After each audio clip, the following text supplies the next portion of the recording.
Oi, oi, says we are back. Oh, yes.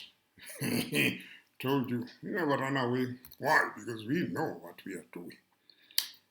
It's an underground movement. It's guerrilla war. Yeah, if you know about them, I'm a guerrilla. A guerrilla war, yes. Anyway, what is the topic today? The topic is about MK. I don't want to take that long. I just want to, touch bases there and there, right? At the end of the day, we get the context. Um, MK, what is the MK? Think first thing, the history. MK, it's an organization that was strategic and intelligence in the ANC organization, right? It was sort of, I can say an amazing way to move things, to control things, to do things strategically, right? And for me, and those guys, they had intelligence, and for the reason that they were assisted by, many intelligent systems like the KGB, right, which is the American, the Russian, operatives intelligence system, right, and the Cuban, right. You remember, America tried to kill Fidel Castro, I think 80 something times, right? Sending letter bombs and stuff like that, but they never could manage to get closer to Fidel Castro. As small as Cuba is, it's very relevant. It's quite amazing how those guys have been doing these things. And Cuba has been one of the most, reliable partner of the ANC. That's why it's not easy for uh, South Africa to not align with Cuba and Russia and China. Why? Because those people were there for us in those days. America never cared. America was even making things worse, right? America, it's like on the fence with everything all the time. Why? Everything goes good, we go left. Everything goes bad, we go right. Thinking that they are clever, and of which that is foolish and moronious at the same time, right? So, right. So now, MK was an organization that was aligning with those countries, the intelligence systems of those countries, and it was making things work. Like I will talk about this guy who's JJ Mack, and many probably you don't know about him, right? This guy used to bomb power station. Nobody know who he is. Nobody has ever seen him. It's like he was so cunning that things will happen without anybody knowing what is happening, right? It was quite amazing how they were doing their things, and that is the way they were taught, right? But post '94, no intelligence whatsoever. The MK guys, many of them out of work because there was no any other war to fight.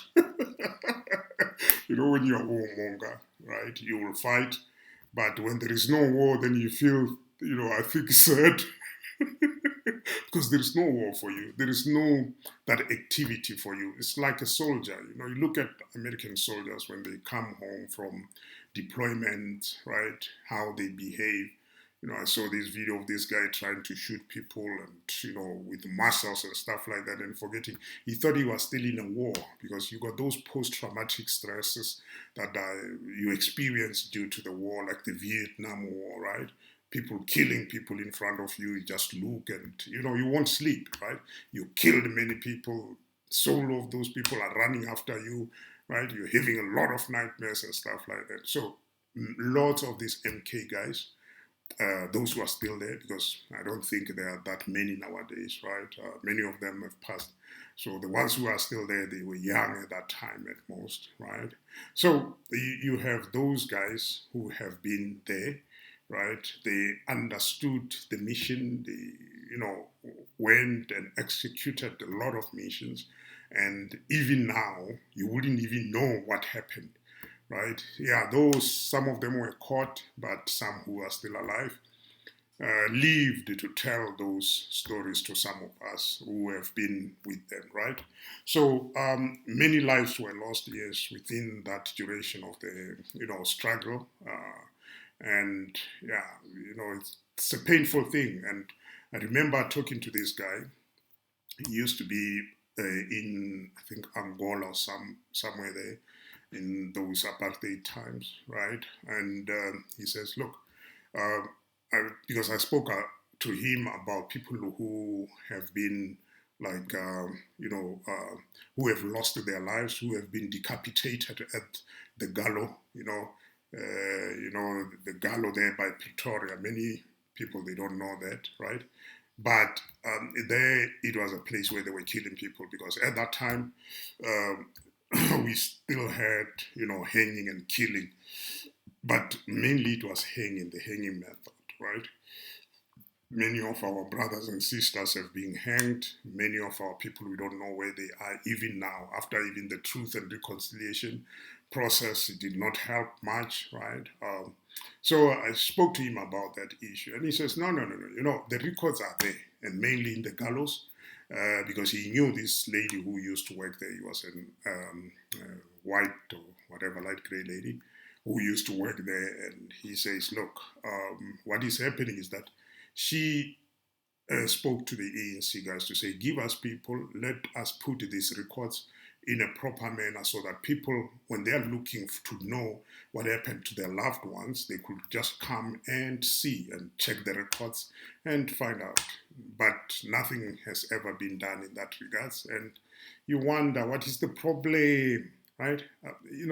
It's a painful ordeal that you lost your brother, you lost your sister, you lost your mother, you lost your grandfather, whatever. And at the end of the day, you still don't know where they went, like in this day and age. While there were records there, they could have just, probably those records have been eaten by mouses or the rats, the Alexander rats, those big rats. If it's not ants, it's rats. If it's not rats, it's termites, whatever. But probably those records are no more. But it's a painful thing that many people who have been lost, nobody knows what happened to them, right? Of which find that they were hanged, right? The records were there. As I say, this guy, he spoke with this lady that, hey, you know what is happening? And I think he was looking for one of his family members as well, right? So now, these issues and situations, right, are the ones that still lingers in everyone's mindset, still lingers in our hearts. Many of us will know what was happening at that time, right? Now, the payback concept, like payback time for these guys who went and fought, right, was never well structured, right? The ANC, actual fact, forgot about the MK, right? In reality, if you know what I'm talking about, the ANC forgot about the MK in entirety, right?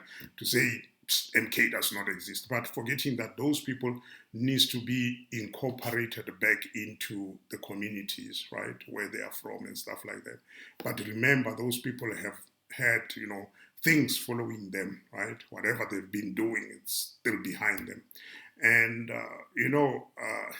that was a painful thing. As I said, I sat down with some of them whom I used to years back, probably 20 something years back, right? I'll sit with them and we'll talk, right? And, they'll start telling and saying about stuff that they've experienced. And it was painful ordeal because, as I say, many of them will be drinking, smoking every day, right?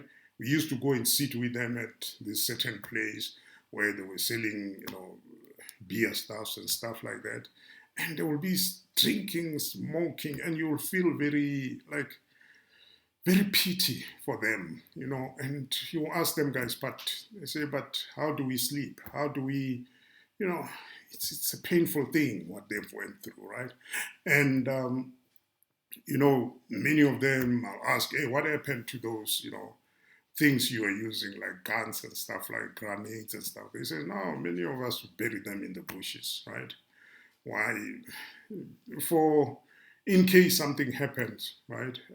And I believe you find like in KZN, there's a lot of guns on the street. Many wonder where does those guns come from. Those guns were there in the apartheid regime, right? In the apartheid time, the time mainly the 1990 after Mandela was released from prison. Uh, these so-called whatever apartheid government start dishing out those guns to black people in order for to have a black on a black type of war. And you know what happened at the Shell House with the Umkondo Wesizwe, people being gunned down there and stuff like that, right? So what they've went through, those guys of MK, it was very painful, right? And they will get like few contracts by the municipalities. I remember, like at the municipalities, normally you'll have these contracts which cannot be advertised because they are small amount. I think now the capping has been raised to 1 million or 1.5 million. I don't know. It's been a while. So, but at that time, I think it was around 250, 500,000, where one can get a contract to do a fence and stuff like that. Those were the small contracts that they were given to these guys. But how do you survive with those? At that time, yes, you will try to survive because things were cheaper. But now, how do you survive? You see?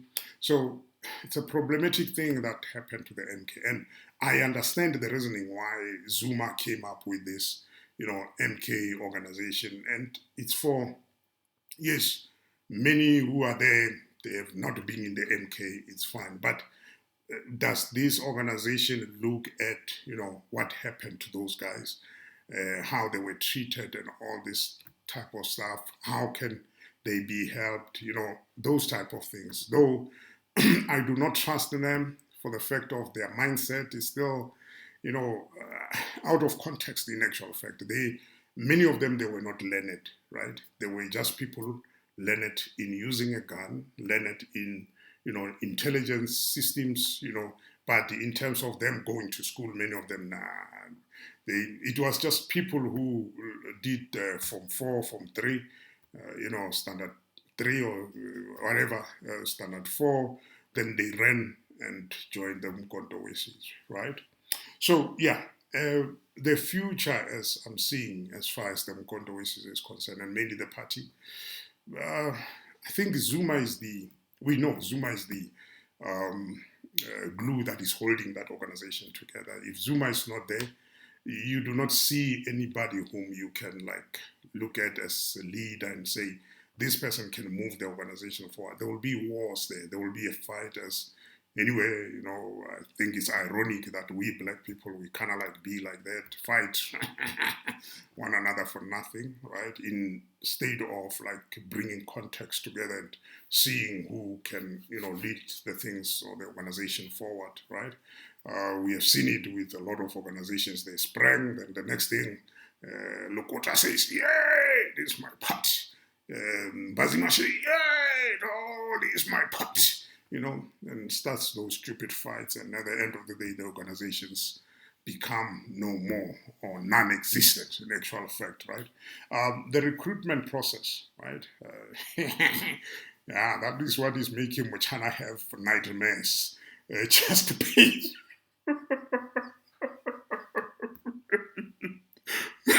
Malema is having chest pains. It's a shame. Yeah, anyway. Chest pains and China. Yeah. So, but the main thing there is that yes, Zuma is poaching his EFF members like nobody's business. But I think it's self-inflicted wound from China, right? That's why the people are running to the MK, right? But at the end of the day, somehow I believe maybe Zuma should have been, in communication with Malema and to try to level the things, right, and not have those type of black on black fighting and stuff like that. Me, I thought mainly Zuma will mainly poach people from the ANC, but only to find out that no, you know what, the main thing for MK is just to grow. They just want to grow, be relevant, and yeah, one can say tribalistic tend to be the order of the day. I can say so from my, far distance perspective, right? I don't know, but I feel somehow like it is more Zulu than it should be, right? I think they need to scale down in terms of, having a lot of people who are Zulu to take leading positions like they did with Shivambu. I think that was a good thing. They did with, who's this guy? The lawyer guy, right? Whatever they call him. So the one from the EFF, you see, and I believe if they can keep, because from the start when it started, I thought and wished that Zuma could, bring together these young guys who are still strong, and give them, the lead, but at the end of the day, come out and leave them to, come up with, good ideas that we need for our country to move forward. Our country, indeed, it needs a change. It needs people who are well endowed with good knowledge, that they can share the knowledge, help the country to grow, help our people. Our people are suffering. The ANC is doing nothing. It's not even scratching the surface as far as how much our people are suffering. If you can drive through many areas, you will see what people are going through. To give them 350, it's like, I don't know, it's like you're useless in actual fact, right? That's what the 350 is saying, right? The UBI, Universal Basic Income, should be at least around 1,000 more. But where will they get that money? Because they are unable to create jobs. Because the first thing first, it was to create jobs for young guys. Then the tax that these young guys are paying, that is the one you can, manage to contribute towards UBI to people who are not working, right? But we are failing to do at least the smallest things, and that's so bad for our country, right? At the end of the day, yes, the stupid DA, come on. And I keep on asking a question: where are those DA people like Musi Maimane and who's this T girl Lindiwe Mazibuko, right? Where are they? Why don't they come out and say DA is like this, right? Abusoli, they are still there, so Simang, because they kind of like being T boys. It's fine, but somehow when you have went through, the river, at least when you come out, you say, hey, there are sharks in that river, or there are crocodiles. That's what I believe this Musi Maimani should have done. For me, I look at them as sellouts, people who are just looking for positions, people who are just looking for monies, because they go and they study these stupid things called think tanks. Man, come on, what are those? It's a useless thing of people who cannot think, right? Call themselves political analysts. Well, what are they even analyzing? Just talking nonsense at the most. Yeah, right. But anyway, MK, it's like the recruitment the process of it is quite like hectic. That's what is causing more of a fight between them and Malema. But anyway, let's hope the future will tell of a good story. Let's hope things will become well and better. But in terms of them being able to can take the country forward, I don't think so. I know there's good minds there, right? I say Mulefe, I'll talk about him. I'll say this lawyer guy is Dalimpofu, yes. There is this guy who used to own ANN7 or something like that. There are a few guys whom, you can see. Dr. Kloppe is, even though he's still using the Hong Kong English. But you got those individuals who are game changers. But politically, somehow you can look at them, they are not that strong, right? Politically, the person who's strong is Zuma, all right? The rest, they are technically strong, but politically they are not, right? MK needs people who are politically strong and technically strong, right? I think in that regards, they might have a chance of staying afloat for long, right? But besides that, I don't see it, being progressive in the next 10 years or so. I don't think so, unless if something happens which is of relevance. But besides that, I don't know, right? So yeah, that's my perspective. That's my understanding of the MK organization. Yeah, there's a lot to be told and to talk about in terms of the MK. What those guys went through and stuff like that. But I think in that regards, yeah, we'll need another part, but we'll hope to see one. But anyway, guys, thank you for watching. Those who are watching, if you have any perspective, put it down. If you know a lot about MK, put it down. Let other people know what those guys have went through, because it's painful. I know, as I said, I've sat with the real guys who are from MK, right? Guys who, studied under, who's this guy? Castle Matali, guys who studied under Mabuza, guys, quite a lot of them, right? I used to attend some of these rallies with them and stuff like that. I'm not ANC, I'm not vouching for this is a stupid organization and they've lost the morale, right?